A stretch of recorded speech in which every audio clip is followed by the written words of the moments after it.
The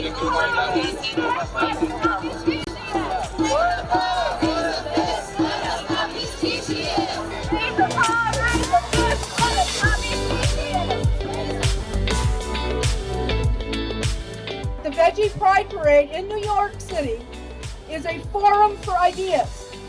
We're talking about the virtues of being a vegan. Continue watching to find out more. Radiant viewers, my name is Yusuf from sunny Kuching, Malaysia. Our vibrant people wish you to be showered with heaven's light and love. It is such a pleasure to have you join us again for part 2 of The Future is Vegan, Veggie Pride Parade in New York City.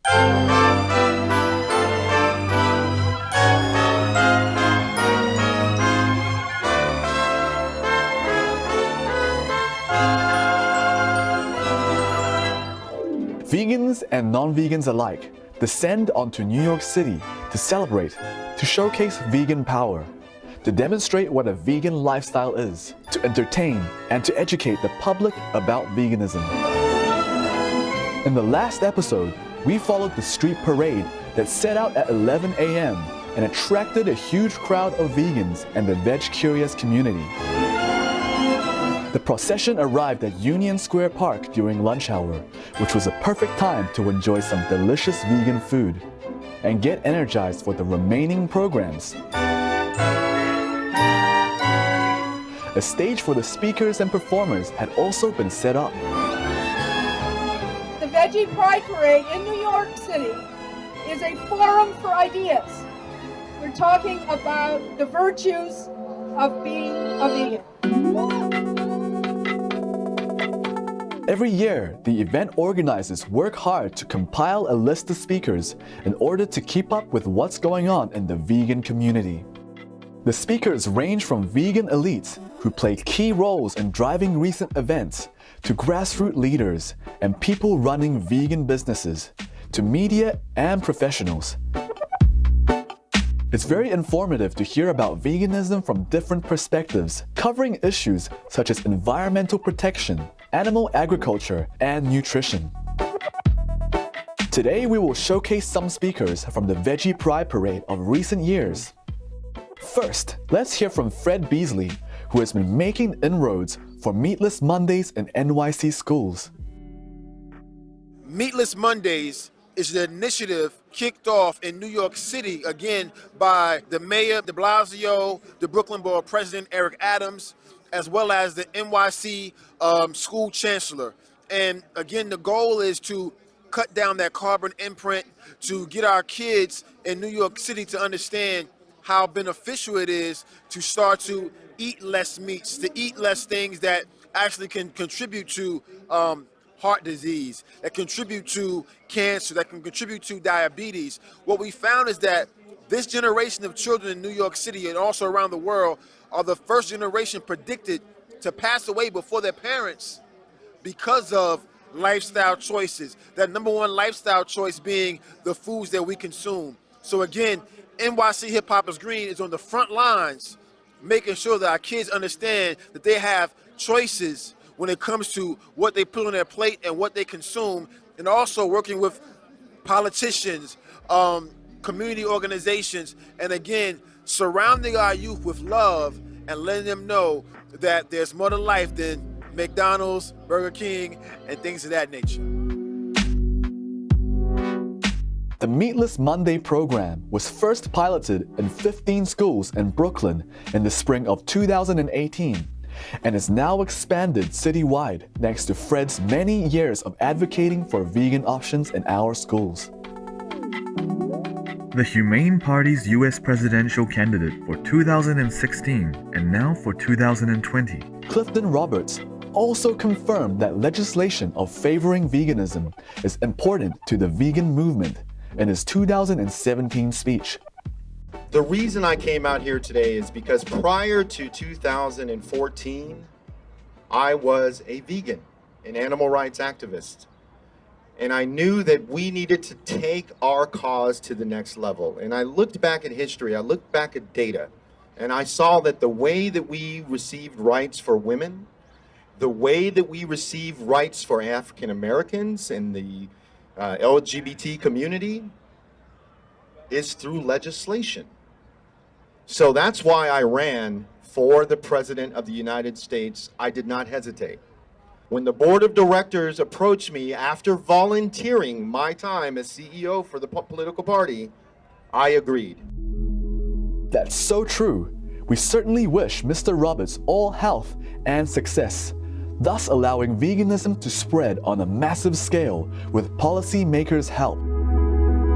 Another speaker from 2019 Veggie Pride Parade was Victoria Moran, who was involved in the production of the vegan documentary A Prayer for Compassion, released in March 2019. A Prayer for Compassion follows the filmmaker Thomas Jackson on a journey. Ultimately found another religious tradition that was working well for him. As he was being taught about love and oneness, he became vegan without ever having met a vegan or hearing the word. He didn't understand why these same people that were teaching him all these wonderful concepts would go out to brunch after church and eat animals, but he thought, not my business, I'll live and let live.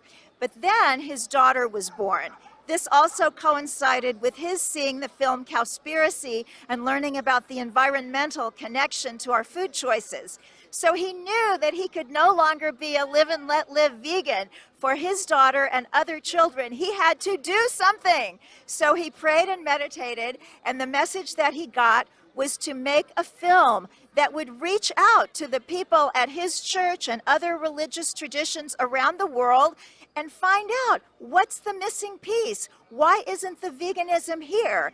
Well, what he found out was it is there. This essence of love and compassion is really at the heart of every religion. And any person who identifies as religious or spiritual can be vegan and still be a practitioner in good standing of their religion, and also shine this extra light that's really going to change the world and save the world, because heaven knows we need it. Gentle viewers, we will take a moment to watch an inspiring message. Please stay tuned to Supreme Master Television.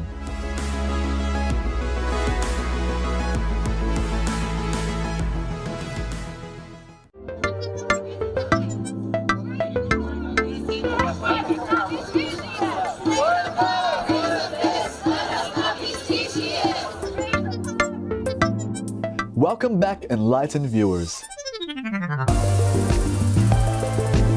In addition to learning about the recent events happening in the vegan community, Veggie Pride Parade participants can also get health-related information. Karen Hartglass, co-founder of Responsible Eating and Living, shared with us. It's a mindset. Most people don't need to get type 2 diabetes. It's preventable and reversible. Most people don't need to die of heart disease. It's preventable. We could all be living quality, long lives, help the planet, help our family. That's the information we share at Responsible Eating and Living. And that's my mission in life. Veggie Pride Parade participants also hear stories from fellow vegan activists whose lives have changed as a result of veg activism. As told by Marissa Miller-Wolfson, the writer and director of the award-winning documentary, Vegucated. I think 3 million people have seen my film, according to estimates, and it's because of Pamela Rice.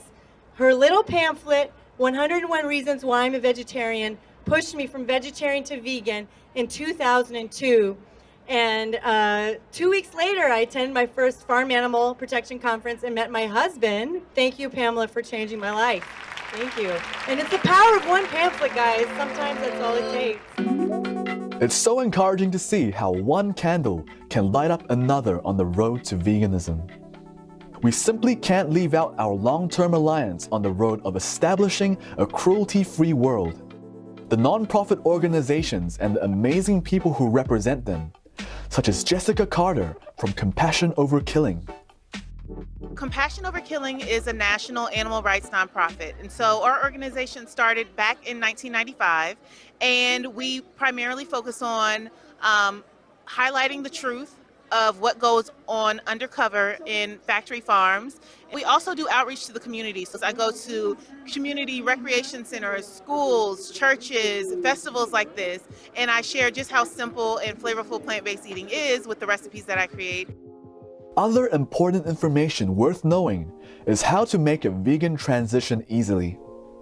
Chef Rootsy shared the secret with us after her cooking demonstration at the 2019 Veggie Pride Parade. You know, most people that want to try vegan food, you know, they want to eat something familiar. So that's really where the journey of flipping food started. I really fell in love with just doing that because it definitely is a door opener for people that want to transition. It really helps people to transition when they see something familiar. And so that's one of the main missions of Veggie Grub, to really help people to learn how to transition. While the speakers have managed to touch upon almost every facet of veganism, let's lastly hear from Karen Davis, who pointed out that the only way to free our animal friends is via veganism. If you have millions and billions of people wanting to eat animal products, there's no way in the world you can get rid of factory farming. So remember that each one of us makes a choice to decide whether we're going to have a violent relationship with our fellow creatures, chickens, turkeys, pigs, goats, all of them, cows, or whether we're going to have a compassionate, respectful, and just relationship with our fellow creatures, these animals. We want to create a day when one day the term farm animal is obsolete because there will be no more animals raised for food. Thank you all the speakers for your inspiring words and for sharing the progress of your efforts, empowering us to keep up the momentum. Until we meet again next year, for more information about Veggie Pride Parade in New York City, please visit www.veggieprideparade.org. Blessed viewers, thank you for joining us for today's program.